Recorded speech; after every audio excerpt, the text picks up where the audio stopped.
नाश हो गया, सारा हरियाणा का भट्ठा बैठ गया। लाखों बुजुर्गों की जो बुढ़ापा पेंशन पिछले 10 साल में काटेगी, ये सारा डेटा हम नायब सैनी जी को विधानसभा में देने का काम करेंगे।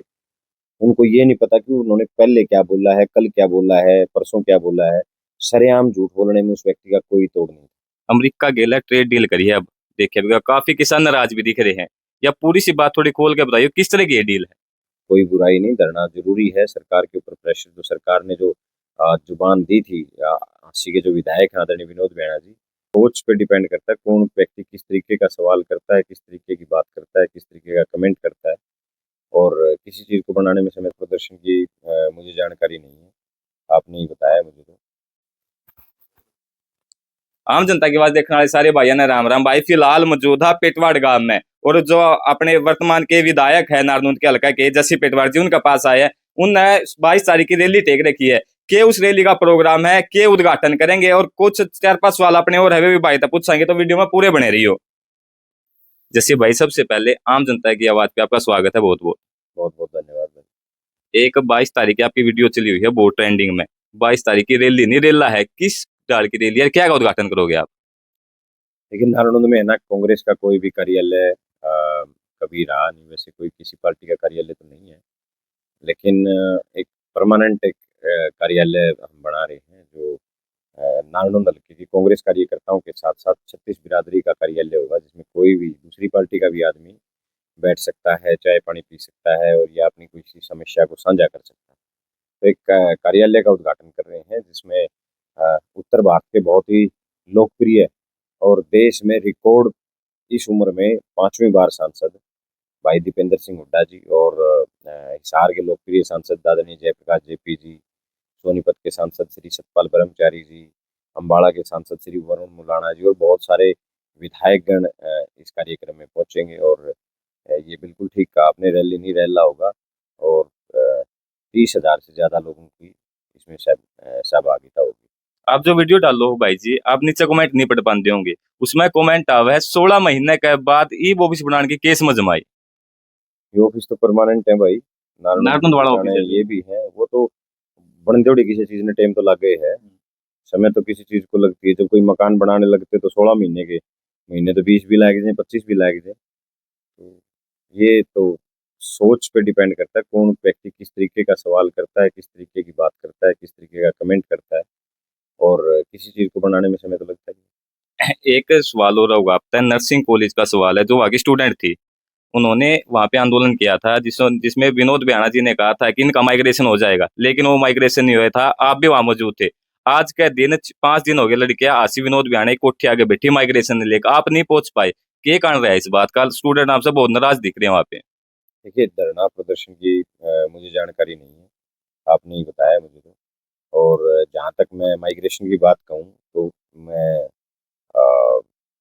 2 दिन पहले, आज कितनी तारीख है, आज होगी 15 तारीख को मेरे पास खुद स्वास्थ्य मंत्री का फोन आया था कि हमने फाइल पुटअप करके सीएम ऑफिस भेज दी है, और बेहद जल्द विन इन वीक इन लड़कियों का माइग्रेशन हो जाएगा। और वो लड़कियां भी मेरे साथ टच में थी, और जब से बात होती थी उन बच्चियों के साथ, कि वो बात करती थी कि भैया हमारा कब होगा माइग्रेशन। तो जब भी ऊपर से बात आती थी तो मैं हमेशा होता, लेकिन धरने का मुझे मुझे जानकारी है नहीं। और धरना प्रदर्शन तो पहले भी किया है, और बच्चियों का अधिकार है धरना प्रदर्शन करना, कोई बुराई नहीं, धरना जरूरी है। सरकार के ऊपर प्रेशर, जो सरकार ने जो जुबान दी थी, अस्सी के जो विधायक हैं आदरणीय विनोद बैणा जी, वो आए थे सरकार की तरफ से, मुख्यमंत्री जी ने उनको भेजा था। और मुख्यमंत्री जी ने अगर उनको भेजा था, तो उनकी जिम्मेवारी बनती है कि उस प्रोसेस को वो कंप्लीट करवाने का काम करें। और जो बच्चियां जो परेशान हैं, उन बच्चियों को, क्योंकि मैंने पहले भी कहा है कि बेटी खासकर देखिए, हम वैसे तो ये देश में लोकतंत्र में इसमें है, और लोकतंत्र में ये साफ है कि कोई भी अपनी आवाज को उठाने के लिए धरना प्रदर्शन कर सकता है। बेटियां धरने पर अच्छी नहीं लगती सरकार को। उन बेटियों की जो मांग, जो सरकार ने हमें जो वायदा किया था, मैं भी उसमें शामिल था। सरकार ने वायदा किया था कि भाई माइग्रेशन जल्द से जल्द कराएंगे, और जो बेटियों की जो मांगे हैं उनको पूरा कर दिया था। तो बिल्कुल जल्द से जल्द उनकी मांगे पूरी होनी चाहिए। और मुझे खुद स्वास्थ्य मंत्री ने 15 तारीख को बताया था कि फाइल हमने सीएम ऑफिस भेज दी है, और 1 हफ्ता में इनका माइग्रेशन हो जाएगा। कहीं न कहीं एक और जो आजकल वीडियो चली हुई है, पेंशन के बारे में, जो बुढ़ापा पेंशन थी, जो पंजाब में सरकार है वो बोले हमने पेंशन नहीं काटी, और विपक्ष बोल रहा है कि पेंशन काट दी। अब तक इस बात की पूरी तरह जानकारी नहीं है। आपको इस जानकारी है तो बताइए कैसा क्या हुआ? सारा डाटा तो विधानसभा में देंगे। प्रदेश के मुख्यमंत्री माननीय नायब सैनी जी किस तरीके से, देखिए हम सोचते थे इस देश में अगर सबसे बड़ा कोई झूठा नेता कोई छाती ठोक के बोलता है, झूठ बोलता है, तो माननीय प्रधानमंत्री श्री नरेंद्र मोदी जी बोलते हैं। उनको ये नहीं पता कि उन्होंने पहले क्या बोला है, कल क्या बोला है, परसों क्या बोला है। सरेआम झूठ बोलने में उस व्यक्ति का कोई तोड़ नहीं। लेकिन नायब सैनी जी ने नरेंद्र मोदी जी को भी पीछे छोड़ दिया झूठ बोलने में। जो व्यक्ति 2 घंटे इस प्रदेश की सबसे जो एक महान सदन विधानसभा जो सबसे बड़ी पंचायत है, उस महान पंचायत में जो व्यक्ति खड़े होकर 2 घंटे लगातार झूठ बोल सकते हैं, लगातार लोगों को बरगला सकते हैं, तो आप सोचिए, आप समझिए कि वो व्यक्ति किस तरीके की बात बोल रहे हैं कि हमने किसी की बुढ़ापा पेंशन नहीं काटी। 75,000 बुजुर्गों की बुढ़ापा पेंशन रोकी गई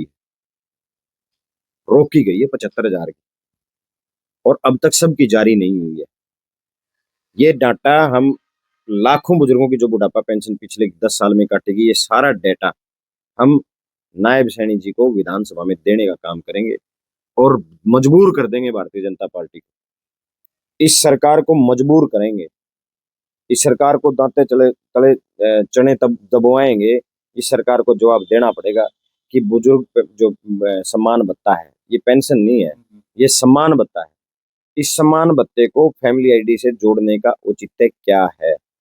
इस फैमिली आईडी के इनकम के नाम के ऊपर लाखों बुजुर्गों की बुढ़ापा पेंशन काटी गई, विधवा पेंशन काटी गई है, विकलांग पेंशन काटी गई है। ये सरकार छीनना जानती, देना ये जानती नहीं।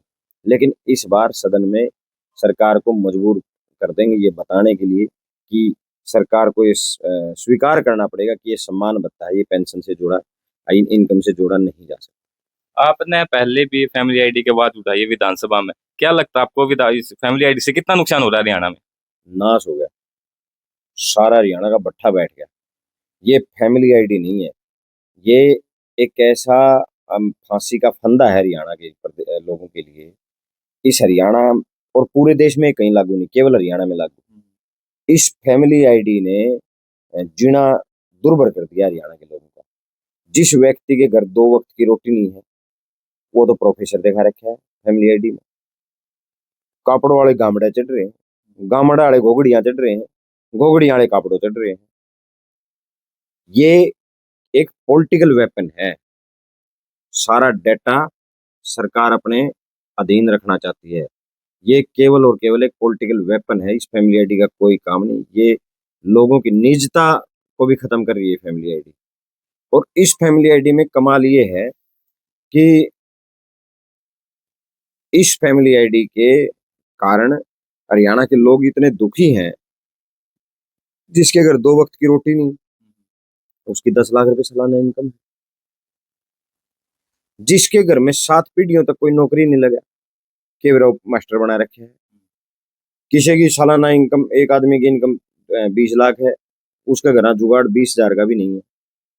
एक कपड़ों के आदमी की इनकम इसलिए बढ़ा दी, उसका घर में 2 कूलर थे, बोले इसको 2 कूलर है, तो उसकी इनकम बढ़ गई फैमिली आईडी। एक मोट रांगड़ान के गरीब किसान ने 1 एकड़ का जमींदार, और उसने अपना डबड़ा बेच दिया अपनी बेटी की शादी के लिए।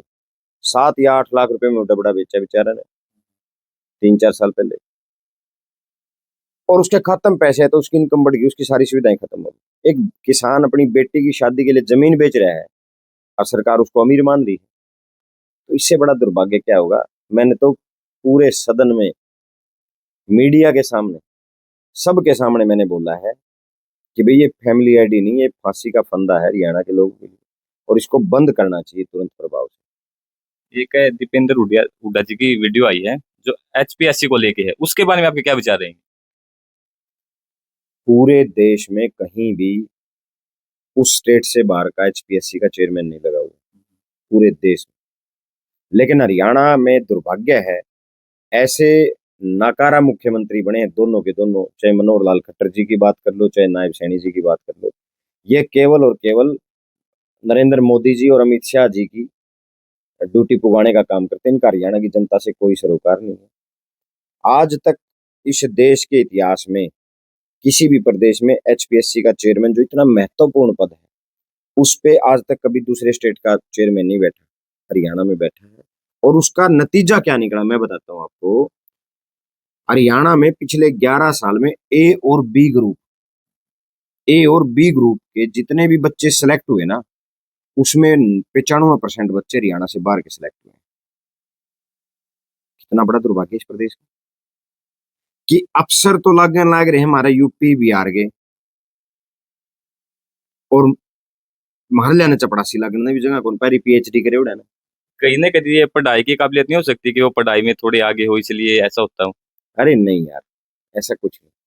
हरियाणा के बच्चे पीएचडी जो अपने जीआरएफ पास किए हुए बच्चे हैं, गोल्ड मेडलिस्ट बच्चे हैं, यूजीसी का टेस्ट क्लियर करते हैं जो बच्चे, और वो एक हरियाणा का टेस्ट क्लियर नहीं कर पा रहे।